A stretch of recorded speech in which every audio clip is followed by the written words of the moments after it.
Hi అండి. I'm doctor Mounika, obstetrician and gynaecologist, Rajani's health care centre, Kurnool. ఈరోజు మనము ఏ వయసులో ప్రెగ్నెన్సీ ప్లాన్ చేసుకుంటే బాగుంటుంది అనే టాపిక్ గురించి మాట్లాడదాం. చాలామంది వెల్ ఎడ్యుకేటెడ్ ఉమెన్ వాళ్ళు లేట్‌గా మ్యారేజెస్ చేసుకుంటున్నారు. కెరియర్ ఓరియెంటెడ్‌గా ఉంటున్నారు.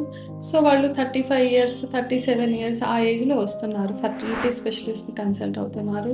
చాలా యాంగ్షియస్‌గా ఉన్నారు ప్రెగ్నెన్సీ గురించి.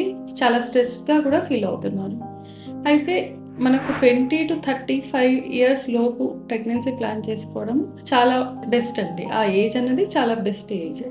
ఎందుకు అంటే మనకు oocytes అనేవి పుట్టుకతోనే ఫిక్స్డ్ నంబర్ వచ్చుంటాయి. 2 మిలియన్ అరౌండ్ oocytes ఉంటాయి.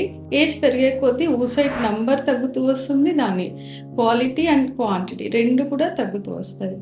మనకు 35 ఇయర్స్ తర్వాత అరౌండ్ 50% oocytes క్రోమోజోమల్ అబ్నార్మాలిటీస్ ఉంటాయి. 40 ఇయర్స్ తర్వాత అరౌండ్ 90% oocytesలో క్రోమోజోమల్ అబ్నార్మాలిటీస్ ఉంటాయి. సో, దాని జెనెటిక్ మెటీరియల్ డ్యామేజ్ అయ్యే అవకాశం ఏజ్ పెరిగే కొద్దీ ఎక్కువ ఉంటుంది. అట్లనే ప్రెగ్నెన్సీ వచ్చే అవకాశం న్యాచురల్‌గా కూడా 35 ఇయర్స్ లోపు ఎవ్రీ ఇయర్ మనకి 5% తగ్గుతూ వస్తుంది. 35 ఇయర్స్ తర్వాత ఎవ్రీ ఇయర్ న్యాచురల్‌గా ప్రెగ్నెన్సీ వచ్చే అవకాశము ఇయర్‌కి 12% తగ్గుతూ వస్తుంది. సో, అంత డ్రాస్టిక్ డిక్లైన్ ఉంటుంది 35 ఇయర్స్ తర్వాత. కాబట్టి మనం ఐవీఎఫ్‌తో ప్లాన్ చేసుకుందాం ప్రెగ్నెన్సీ అనుకున్నా కూడా 35 ఇయర్స్ తర్వాత మనకు ఐవీఎఫ్ సక్సెస్ రేట్ కూడా ఓన్లీ 30% మాత్రమే ఉంటుందండి.